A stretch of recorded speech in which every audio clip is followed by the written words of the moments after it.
नमस्कार, आप देख रहे हैं ग्राउंड रिपोर्ट। रिपोर्टर मैं हूं आपके साथ उन्नति भटनागर। बुलेटिन की शुरुआत महोबा से बड़ी अपडेट के साथ। मुख्यमंत्री योगी आदित्यनाथ और केंद्रीय परिवहन मंत्री का आगमन। आज 4 लेन हाईवे की सौगात देंगे नितिन गडकरी। महोबा से बुंदेलखंड क्षेत्र को 4 लेन हाईवे की सौगात मिलेगी। 1180 करोड़ रुपए का महोबा कैमहा 46 किलोमीटर का मार्ग, 5029 करोड़ की योजनाओं का शिलान्यास भी करेंगे। तो ये बड़ी सौगात आज मिलने वाली है सीएम योगी आदित्यनाथ के हाथों, जहां इस मौके पर नितिन गडकरी भी मौजूद रहेंगे। 5029 करोड़ की योजनाओं का शिलान्यास किया जाएगा। महोबा से अपडेट है, मुख्यमंत्री योगी आदित्यनाथ और केंद्रीय परिवहन मंत्री का आगमन है। आज 4 लेन हाईवे की सौगात देंगे नितिन गडकरी और ये बड़ी सौगात के लिए बड़ी तैयारियां की गई हैं। महोबा से बुंदेलखंड क्षेत्र को 4 लेन हाईवे की ये बड़ी सौगात आज दी जानी है। 1180 करोड़ रुपए का महोबा कैमहा 46 किलोमीटर का ये पूरा मार्ग है। अपडेट लेते हैं, हमारे संवाददाता अनुज शर्मा हमारे साथ जुड़ गए महोबा से। अनुज, क्या कुछ जानकारी? आज देखिए बड़ी सौगात मिलने वाली है इस 4 लेन हाईवे के जरिए। क्या कुछ तैयारियां हैं, किस तरीके से कार्यक्रम होगा, क्या अपडेट? देखिए, वाकई में महोबा के लिए आज खुशी का दिन है। जहां इसके पहले सरकार ने बुंदेलखंड एक्सप्रेस दिया था, वहीं आज महोबा शहर को 2 बड़े हाईवे मिलने वाले हैं जो 4 लाइन के होंगे। लगभग कैमाहा से महोबा और महोबा से वाया कबरी होती है जो कानपुर जाने वाले हैं। एक बात वाकई में खुशी का दिन है, जहां सूबे के मुख्यमंत्री योगी आदित्यनाथ और केंद्रीय सड़क परिवहन मंत्री नितिन गडकरी आज शाम को 4 बजे महोबा पहुंचेंगे, जहां लगभग वो 5000 करोड़ से भी अधिक जो परियोजनाएं हैं उनका शिलान्यास और लोकार्पण करेंगे। वहीं 3500 करोड़ रुपए की जो योजनाएं हैं उनका शिलान्यास होना है और लगभग 2000 करोड़ से ऊपर की जो परियोजना है उसका लोकार्पण किया जा रहा है। तो जो महोबा के लोग हैं वाकई में इस बार खुशी जाहिर कर रहे हैं कि मेट्रो सिटी से महोबा जुड़ने वाला है। बिल्कुल। और देखिए इस मौके पर नितिन गडकरी भी मौजूद रहेंगे। जो महोबा वासी हैं किस तरीके से लाभान्वित होंगे, क्या कुछ बड़े जो आयाम हैं वो इस मार्ग के जरिए खुलेंगे? देखिए, हमेशा से बुंदेलखंड की स्थिति दयनीय मानी जाती थी। ऐसे में सबसे बड़ा जो कारण था वो सड़क मार्ग हुआ करता था, क्योंकि जो विकास का रास्ता जाता है वो अच्छी सड़क के माध्यम से जाता है, क्योंकि जहाँ ट्रांसपोर्टेशन आसान होगी, रास्ता सुगम होगा, वहाँ लोग पहुंचेंगे और व्यापार भी बढ़ेगा। ऐसे में जो रास्ते थे बड़े खराब थे और अब पिछली बार जो बुंदेलखंड एक्सप्रेस वे मिला था उससे दिल्ली की जो दूरी थी वो कम हो गई थी। क्योंकि छोटे शहर में बुंदेलखंड में चढ़ने का जो रास्ता, बुंदेलखंड एक्सप्रेस पे चढ़ने का जो रास्ता था लगभग 40 किलोमीटर का हुआ करता था। कानपुर भी जो जाना जो है लगभग घंटों का रास्ता हुआ करता था। जैसे ही इन सारी योजनाओं के बारे में लोगों को पता चला था, बेहद खुशी हुई है कि जो उनका रास्ता जहाँ 4 घंटे और 5 घंटे में तय होता था अब वो महज 2 घंटे में हो जाएगा। इससे खास तौर से जो बुंदेलखंड का जो एरिया है जो पर्यटन से भी जुड़ा हुआ उसमें बढ़ावा मिलेगा और यहाँ के लोगों को रोजगार भी सृजन होंगे। बिल्कुल। और देखिए इसी के लिए बड़ी तैयारियां जो हैं कहीं ना कहीं की गई हैं। कितनी देर का पूरा ये कार्यक्रम रहने वाला है, क्योंकि सीएम योगी आदित्यनाथ कई और भी परियोजनाओं की सौगात देंगे, तो कितनी देर का लगभग ये पूरा कार्यक्रम है? देखिए, लगभग गोरखपुर से वो खजुराहो एयरपोर्ट पहुंचेंगे और वहां से खजुराहो से वाया हेलीकॉप्टर वो महोबा पुलिस लाइन पहुंचने वाले हैं। वहां जो मोदी ग्राउंड है वहां पर भी लगभग जो जनसभा है लगभग 1 से 1.5 घंटे की जो है प्रोटोकॉल जो मिनट टू मिनट आया है उनके हिसाब से तय की गई है। लगभग 800 सुरक्षा कर्मी पूरी उसमें लगाई गई, सुरक्षा में लगाए हुए, ताकि कोई कार्यक्रम में किसी भी प्रकार की चूक ना हो। तो कुल मिला के 1 से 1.5 घंटे का ये पूरा प्रोग्राम होने वाला है। ठीक है अनुज, इसी तरीके से नजर बना के रखिएगा। फिलहाल बहुत शुक्रिया आपका। मुख्यमंत्री योगी आदित्यनाथ के गोरखपुर दौरे का दूसरा दिन, जहां सीएम योगी आदित्यनाथ ने जनता दरबार लगाया है। बड़ी संख्या में दरबार में फरियाद लेकर पहुंचे थे फरियादी, जहां सीएम योगी आदित्यनाथ ने अधिकारियों को निस्तारण के निर्देश दिए हैं। सीएम योगी आदित्यनाथ का गोरखपुर का दौरा था 2 दिवसीय, और जब भी उनका गोरखपुर का दौरा होता है सीएम योगी आदित्यनाथ जनता दरबार जरूर लगाते हैं। और आज भी जनता दरबार लगाया गया और इस दौरान जनता की समस्या से सीधा रूबरू हुए हैं सीएम योगी आदित्यनाथ और संबंधित समस्याओं से जुड़े हुए अधिकारियों को निर्देशित भी किया है कि जल्द से जल्द समस्याओं का निस्तारण हो। तो सीएम योगी आदित्यनाथ के जनता दरबार की ये तस्वीरें आपको दिखा रहे हैं, जहां सीएम योगी आदित्यनाथ ने जनता दरबार लगाया। बड़ी संख्या में इस दौरान जो फरियाद लेकर फरियादी पहुंचे सीएम योगी आदित्यनाथ से अपनी समस्याओं के निस्तारण की आस में, और इसी के अनुरूप सीएम योगी आदित्यनाथ ने भी अधिकारियों को निर्देश दिए हैं कि इन समस्याओं का जल्द से जल्द निस्तारण हो।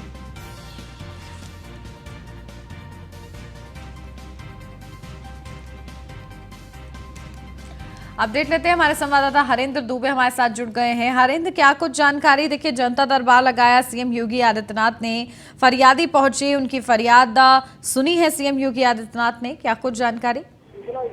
देखिए, आज मुख्यमंत्री के जनता दर्शन कार्यक्रम में 400 लोगों ने अपनी उपस्थिति दर्ज कराई, अपनी समस्या मुख्यमंत्री के सामने रखी है। और सबसे बड़ी बात रही कि सबकी समस्या सुनने के बाद मुख्यमंत्री संबंधित अधिकारी को दिशा निर्देशित किया कि इनकी समस्या की जांच पड़ताल करके समस्या का निस्तारण किया जाए। खास तौर से जब जब मुख्यमंत्री आते हैं तब गोरखनाथ मंदिर में जनता दर्शन का कार्यक्रम लगा करके जनता की समस्याओं से रूबरू होते हैं। आज भी उन्होंने सुना है और निस्तारण के लिए संबंधित अधिकारी को दिशा निर्देशित किया है। बिल्कुल, तो देखिए, जब भी उनका गोरखपुर का दौरा होता है वो कोशिश करते हैं जनता दरबार लगाएं और जो जनता की समस्याएं हैं उनसे सीधा रूबरू हों, और इसी दौरान आज भी उन्होंने जनता दरबार लगाया। ठीक है हरेंद्र, बहुत शुक्रिया आपका तमाम जानकारी के लिए।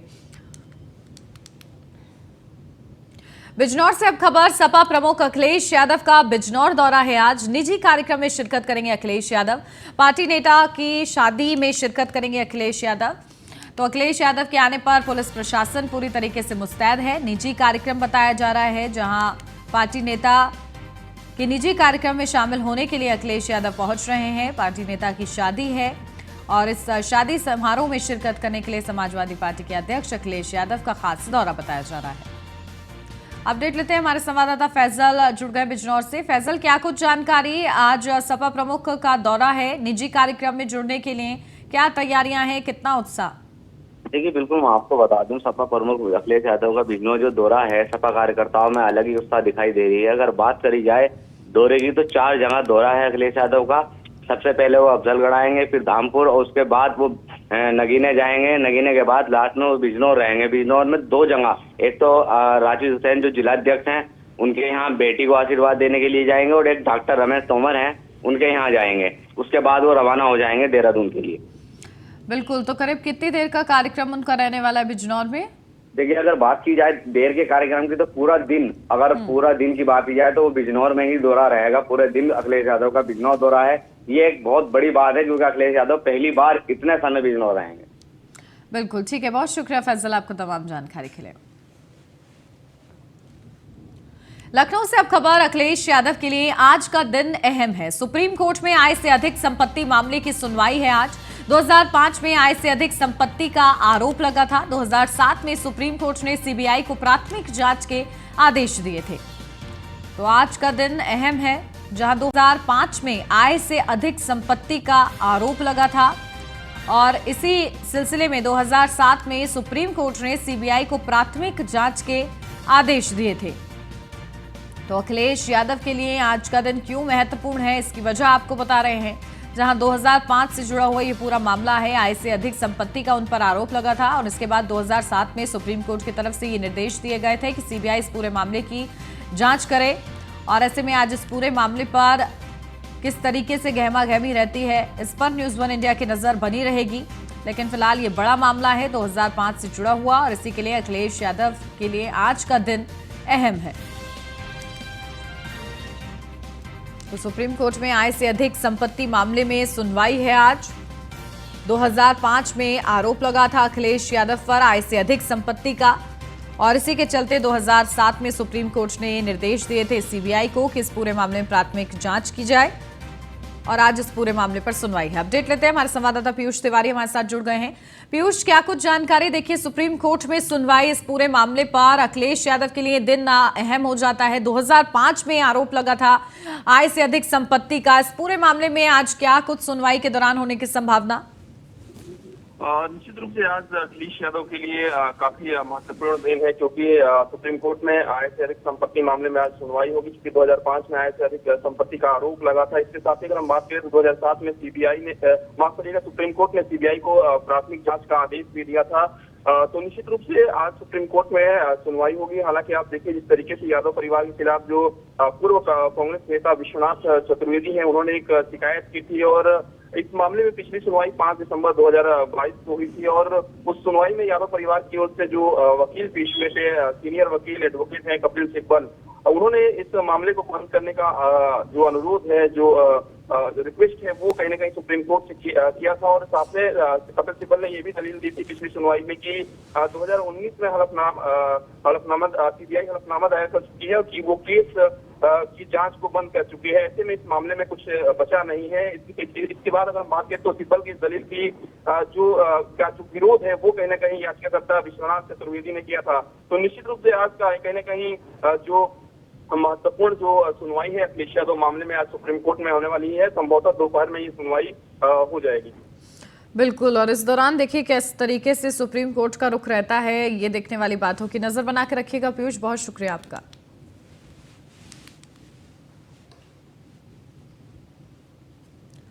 लखनऊ से अब खबर, यूपी कांग्रेस आज करेगी उग्र प्रदर्शन। जहां राजभवन चलो नारे के साथ राजभवन का घेराव किया जाएगा। व्यापक रणनीति में उग्र विरोध प्रदर्शन का ऐलान। सुबह 11 बजे कांग्रेस कार्यालय से निकलेंगे कांग्रेसी।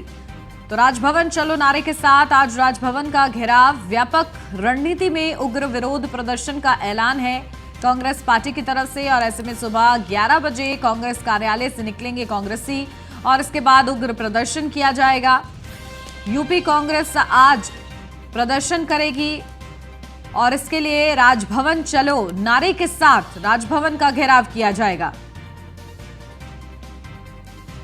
तो व्यापक रणनीति में उग्र विरोध प्रदर्शन का ऐलान किया गया था और इसी के अनुरूप आज कांग्रेस पार्टी की तरफ से ऐलान के मद्देनजर ही आज उग्र प्रदर्शन किया जाएगा। राजभवन का घेराव किया जाएगा। राजभवन चलो नारे के साथ राजभवन का घेराव की तैयारी है कांग्रेस पार्टी की। और इस पूरे प्रदर्शन को लेकर कांग्रेसियों की क्या तैयारी है, इसको लेकर हमारे संवाददाता अश्विनी द्विवेदी ने जायजा लिया है। मौके से आपको दिखाते हैं। कांग्रेस पार्टी के प्रदेश अध्यक्ष ब्रजलाल खापरी ने साफ कहा है कि केंद्र सरकार जिस तरीके से जो भ्रष्टाचार में लिप्त लोगों को बचा रही है, साथ ही साथ बेरोजगारी को बढ़ावा दे रही है, इन तमाम मुद्दों को लेकर के आज उत्तर प्रदेश कांग्रेस जो है राजभवन का घेराव करेगी। और इस बार उनको जो बैरिकेटिंग होती है वो भी नहीं रोक पाई है निश्चित तौर पर, क्योंकि निकाय चुनाव अगले कुछ दिनों में होना है। 2024 का लोकसभा चुनाव होना है। ठीक उससे पहले उत्तर प्रदेश में कांग्रेस पार्टी अपनी जमीन तैयार कर रही है। कहीं ना कहीं लगातार जो कार्यकर्ता है उनको कहीं ना कहीं एक तरीके से मार्ग दिखाया जा रहा है कि किस तरीके से जो सरकार के खिलाफ जो भ्रष्टाचार है उसके खिलाफ लड़ना है, किस तरीके से सरकार को घेरना है। तमाम बिंदुओं को लेकर के चर्चाएं भी लगातार होती रहती हैं, मीटिंग्स बैठकें होती हैं। और आज जो है कांग्रेस पार्टी राजभवन का घेराव भी करेगी। हालांकि पुलिस की ओर से भी अपनी तैयारी की गई है। इससे पहले भी कांग्रेस पार्टी ने राजभवन तमाम बार घेराव करने की घोषणा की, लेकिन कहीं ना कहीं उनको वहां तक पहुंचने से रोका गया। इससे पहले देखा गया जब विधानसभा सत्र चल रहा था उस दौरान भी कांग्रेस पार्टी ने हल्ला बोल का ऐलान किया था, सड़कों पर उतरने की बात कही थी, लेकिन उनको जो है विधानसभा तक जाने की अनुमति नहीं दी गई थी। उनको कांग्रेस पार्टी कार्यालय के बाहर ही रोक लिया गया था। हालांकि इस बार प्रदेश अध्यक्ष का कहना है कि वो किसी भी हालत में राजभवन पहुंचेंगे और वहां पर घेराव करके जो सरकार की नीतियां हैं उनका विरोध करेंगे। लखनऊ से न्यूज ब्यूरो के लिए अश्विनी कुमार, सहयोगी निखिल गौड़ के साथ।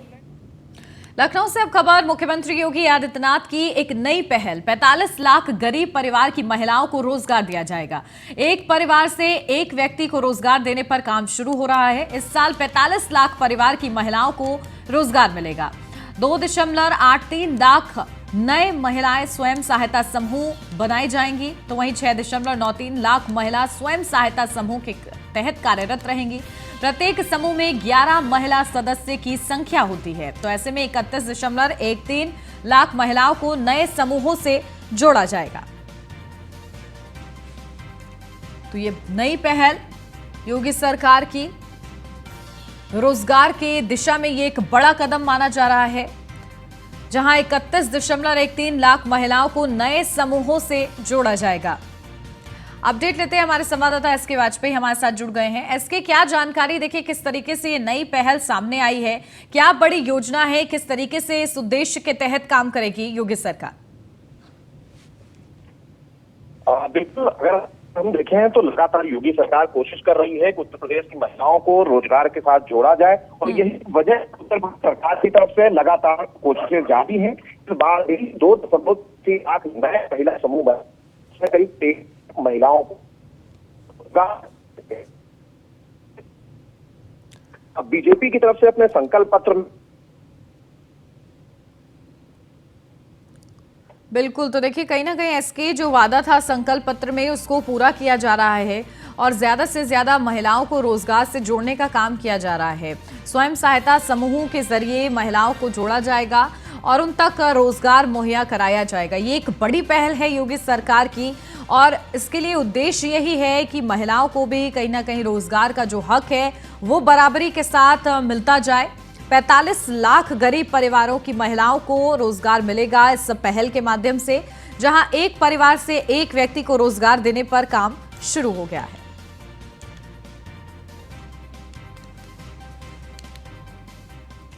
लखनऊ से अब खबर, लोकसभा चुनाव की तैयारियों में जुटी बीजेपी। 10 करोड़ लोगों तक सरकार की उपलब्धियां पहुंचाने की तैयारी है। 27,634 शक्ति केंद्रों पर अभिभाषण के विषयों पर संगोष्ठी शुरू है। एक संगोष्ठी में 200 लोगों को किया जा रहा है शामिल, जहां राष्ट्रपति ने सरकार की उपलब्धियों का जिक्र किया था। पहले चरण में शक्ति केंद्रों पर शुरू की गई है संगोष्ठी, जहां 10 करोड़ लाभार्थियों को जोड़ने का लक्ष्य रखा गया है। दूसरे चरण में आम जनता के बीच भारतीय जनता पार्टी जाएगी।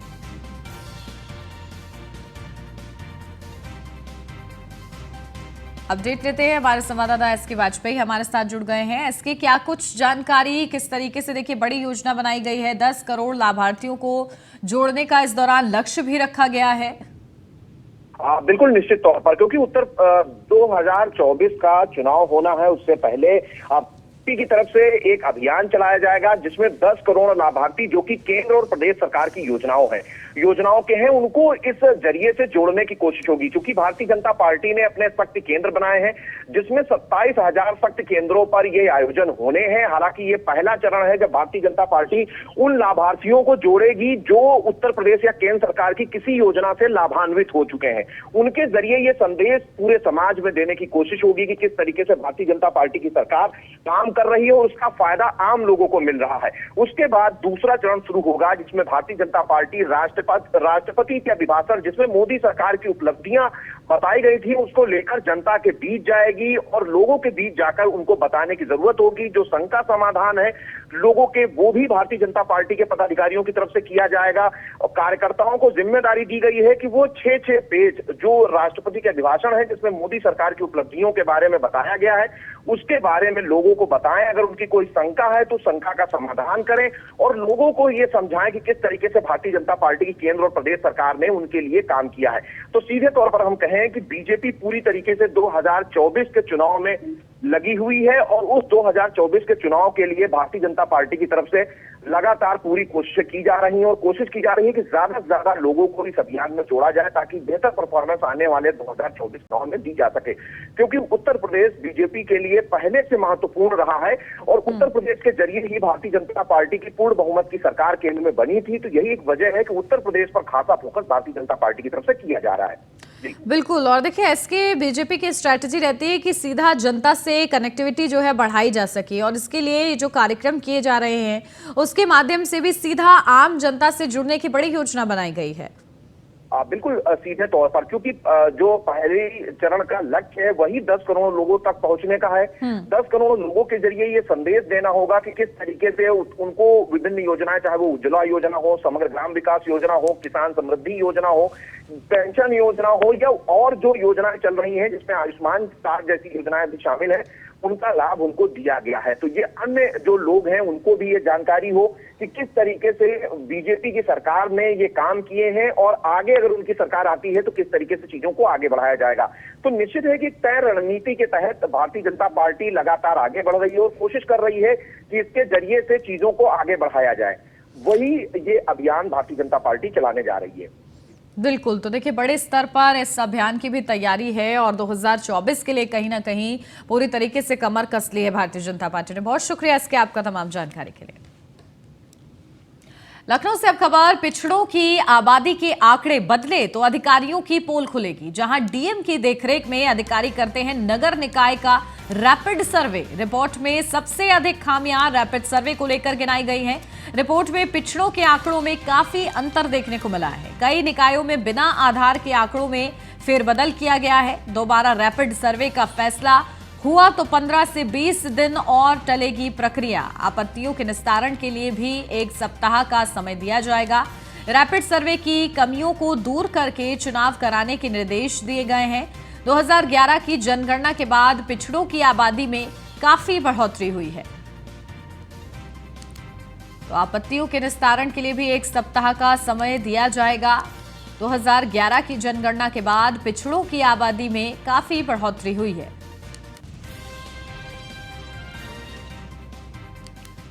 मुजफ्फरनगर से अब खबर, गैस सिलेंडर फटने से हड़कंप मच गया। घर में खाना बनाते समय हादसा हुआ। सिलेंडर फटने से महिला गंभीर रूप से घायल हो गई। सिलेंडर के ब्लास्ट से मकान में दरारें आई हैं। गंभीर हालत में महिला को मेरठ रेफर किया गया है। मीरापुर के चुड़ियाला गांव का ये पूरा मामला बताया जा रहा है। तो सिलेंडर फटा है, जहां महिला गंभीर रूप से घायल हो गई है। इस पूरे हादसे का शिकार हुई है महिला, और मकान में भी कई दरारें आ गई हैं। गंभीर हालत में महिला को मेरठ रेफर किया गया है। तो मीरापुर के चुड़ियाला गांव का ये पूरा मामला सामने आया है, जहां एक सिलेंडर फटा है जिसकी वजह से बड़ा हादसा हुआ है। मकान की जो दीवारें हैं उनमें दरारें आई हैं। साथ ही एक महिला इस हादसे का शिकार हुई है। घर में खाना बनाते समय बताया जा रहा है कि ये बड़ा हादसा हुआ है। सिलेंडर फटने की वजह से महिला गंभीर रूप से घायल हो गई है।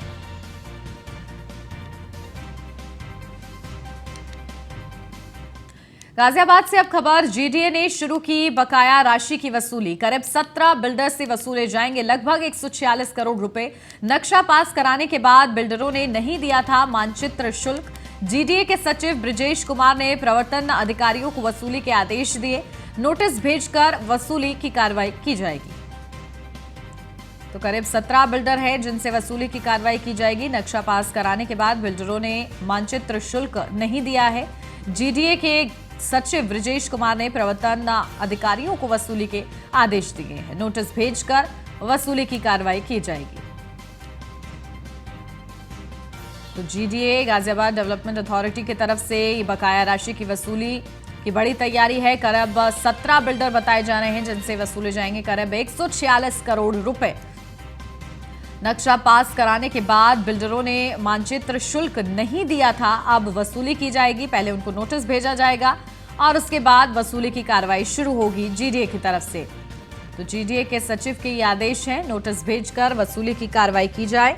करीब 146 करोड़ रुपए वसूले जाने हैं बिल्डर्स से, जिन्होंने नक्शा पास कराने के बाद बकाया राशि नहीं चुकाई है। और इसी के तहत करीब 17 बिल्डर्स को चिन्हित किया गया है जिनसे 146 करोड़ रुपए वसूले जाएंगे। और इसी के साथ इस बुलेटिन में बस इतना ही। खबरों का सिलसिला आगे भी जारी है। आप बने रहिए न्यूज़ वन इंडिया के साथ।